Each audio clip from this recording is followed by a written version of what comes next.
This is Judge Joe Brown, and we're listening to We All Be News.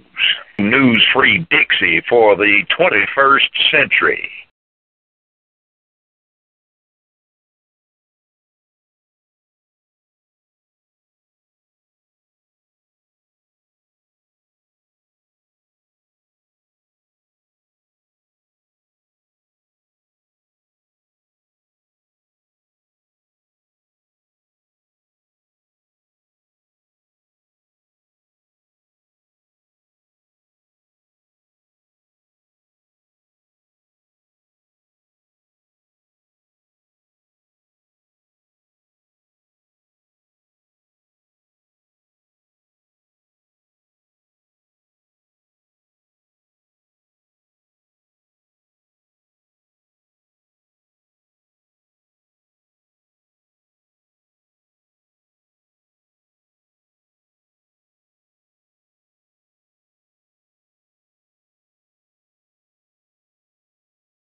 So we're on the scene with Brother Daren Muhammad. Yes, sir. The state of the city. Yes. Doing a live war report on the scene. That's the right. Epicenter. The epicenter, with some called Ground Zero. That's right. Yes, sir. So how you doing today, sir? I'm doing good, brother, considering everything that's been going on. We had war, so, you know, I mean, this is the epicenter of one of the flashpoints in the war against our people, following the death of Freddie Gray. So this is a CVS which was shown around the world, the burnt out CVS, which was basically orchestrated. There's been no video cameras released of anyone lighting a fire in the CVS or outside the CVS. There was a story that the young brothers or the alleged suspects burnt the CVS in the senior citizen building, and as I've shown you, the senior citizen building is still standing. That's behind us. So that was part of the propaganda to say that our young people were out of control, so they can come in with more stepped up, oppressive brute force against our young people, particularly in the city of Baltimore. And we need more black media and black press to really give the truth to our people around the nation and globally regarding what really happened in Baltimore City prior to the death of Freddie Gray and since the death of Freddie Gray, the aftermath of Freddie Gray.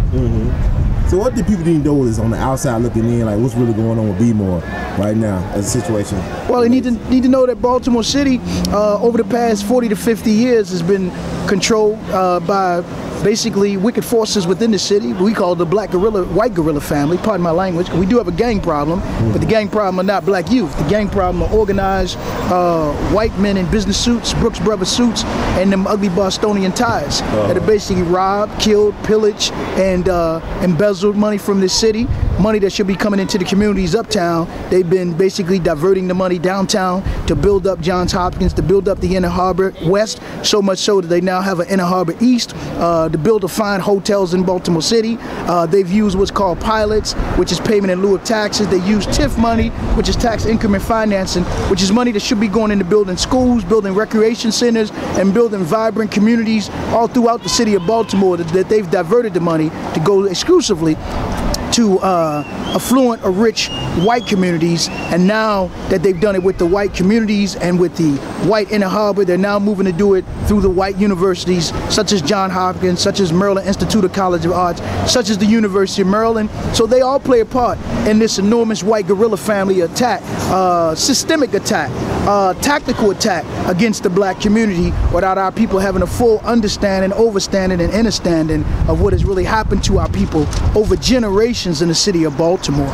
And they took what was basically a manufacturing town, from industries such as Bethlehem Steel to Sparrows Point to industries such as Domino and other industries, the auto industry, and they basically turned the city into a tourist city, into a service economy for the most part. And our people, rather than have real homes, they basically have slave plantations, and rather than have communities, they've turned the black communities into death zones inside of Baltimore City right now.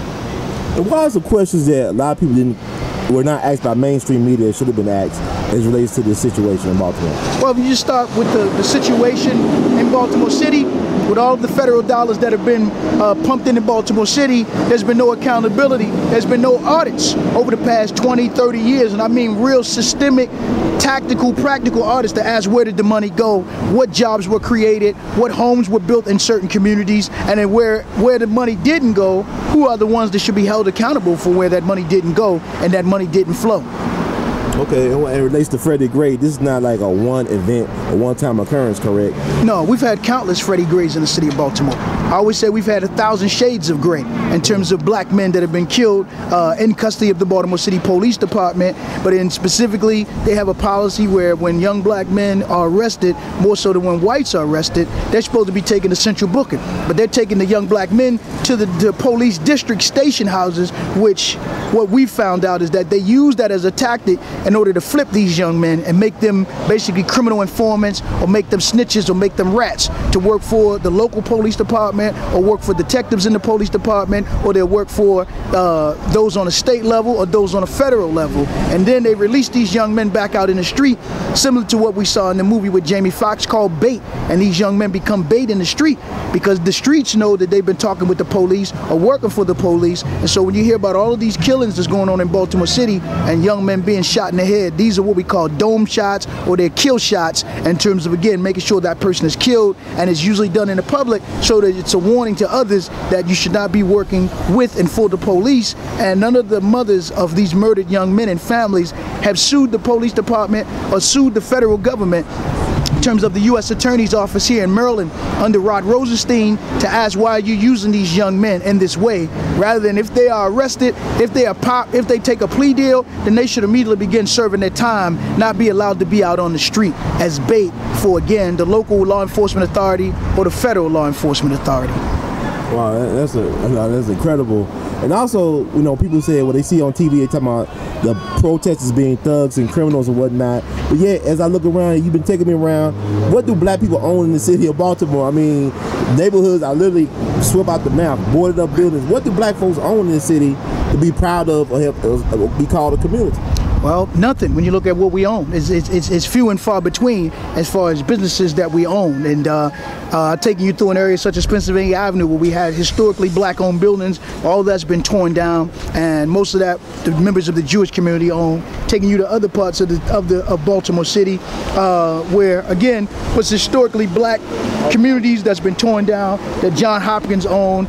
Other parts of, and that was in East Baltimore, other parts of West Baltimore that was historically black community that now the University of Maryland owns. So what we're looking at is how you take what is a beltway and a Rust Belt town and city, and you destroy it in less than 50 years, and destroy the people as well, who are some of the greatest people, as many are talking about Memorial Day, in terms of believing in this country more than this country has believed in, again, black folk in the city in particular right now. But I showed you, of course, the great history of our people being brought here through Fells Point on the cobblestone and marched into downtown Inner Harbor, sold as cattle or chattel, and how, again, that war against us have just continued since we were brought to the shores of, again, Baltimore City down in the Fells Point community, brother. But as it relates to what our people own, it's very few in terms of what you can show that our people own. And this is with, again, a vibrant black middle class, and this was the epicenter of the civil rights movement in the 60s. And if we own today, we own less today than our parents owned 50 years ago. Wow. Well, thank you,